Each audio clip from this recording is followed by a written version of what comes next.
Hello, my name is Stephanie English, and I am representing the Phillipsburg School District.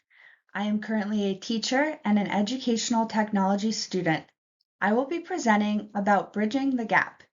In this presentation, I will be looking at different types of innovation adopters and how we can lead all types towards adopting new technology. Being able to lead an educational system to adopt innovation is important because there is so much technology available to us that can positively transform schools and learning. In Rogers' Diffusion of Innovations theory, he discusses how each system can be broken into different types of innovation adopters. Understanding where people are can help you to meet them where they are at and utilize them effectively in adopting new technology for your system. The first half of adopters are considered early, and they are made up of innovators, early adopters, and early majority. Innovators are only a select few, and they are the ones who are most tech savvy and willing to launch new ideas into the system. Early adopters are often leaders in the system who put their stamp of approval on new technology and play a key role in getting the rest of the system to follow. The early majority is a large percentage of this group, and they will think through an idea before adopting and tend to have good interaction with the rest of the social system. The second half of adopters are considered late, consisting of the late majority and laggards. This group tends to be skeptical and cautious of change. The majority will often only accept an innovation due to economic necessity or peer pressure. The laggards will be last to adopt, and they must be certain of the change before accepting it. This information is cited in Sahin 2006 and the video shown through Liberty University in 2024.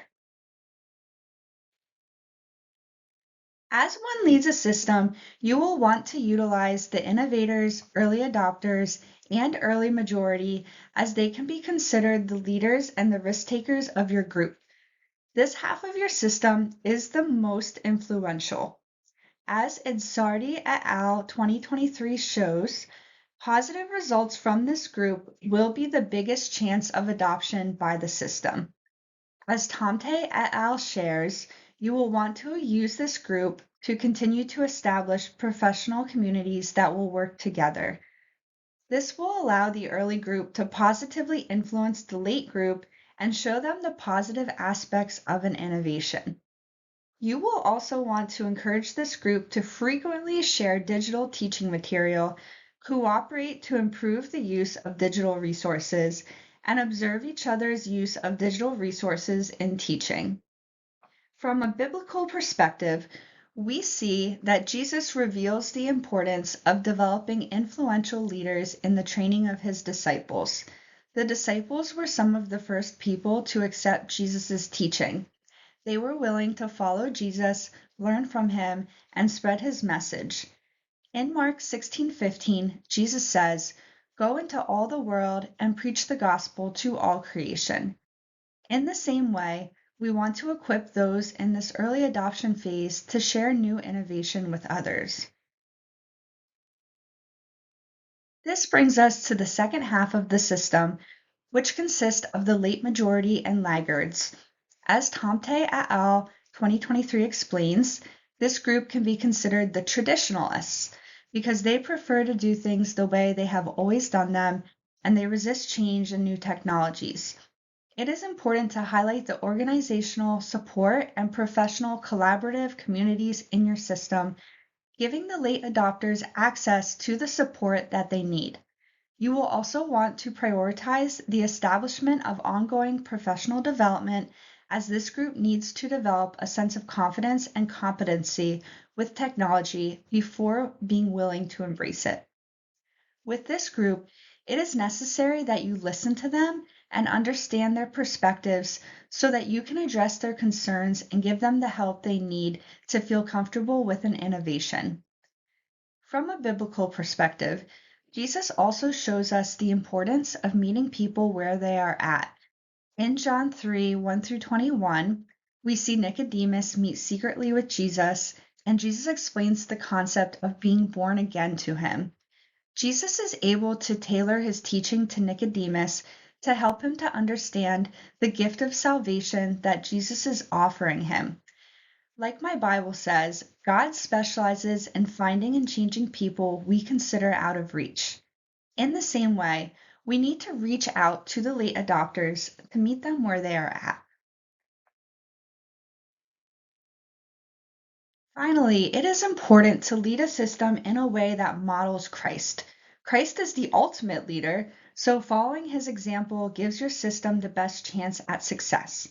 One way to lead like Christ is to lead as a servant. Jesus shows this when he washed his disciples' feet, showing the need for humility and putting others first. By leading your system with a servant's heart, you will show the importance of humility, compassion, and empathy with your colleagues. Additionally, Jesus showed that he was able to break down barriers and offer salvation to all. He was not selective in who would receive salvation, and in this way, we want to embrace the diversity of our system and help each other to remove those barriers that exist in adopting new technology. We want to ensure that everyone can succeed. Finally, we want to emulate the grace and forgiveness that Jesus showed to those who opposed and betrayed him.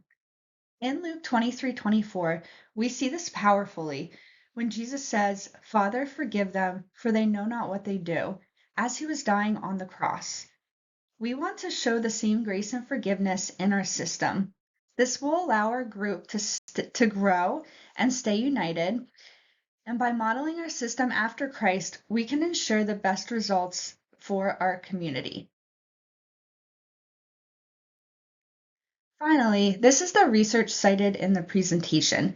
Feel free to pause the presentation if you would like to delve into this topic further. Thank you for listening, and I hope that you learned something about innovation adoption.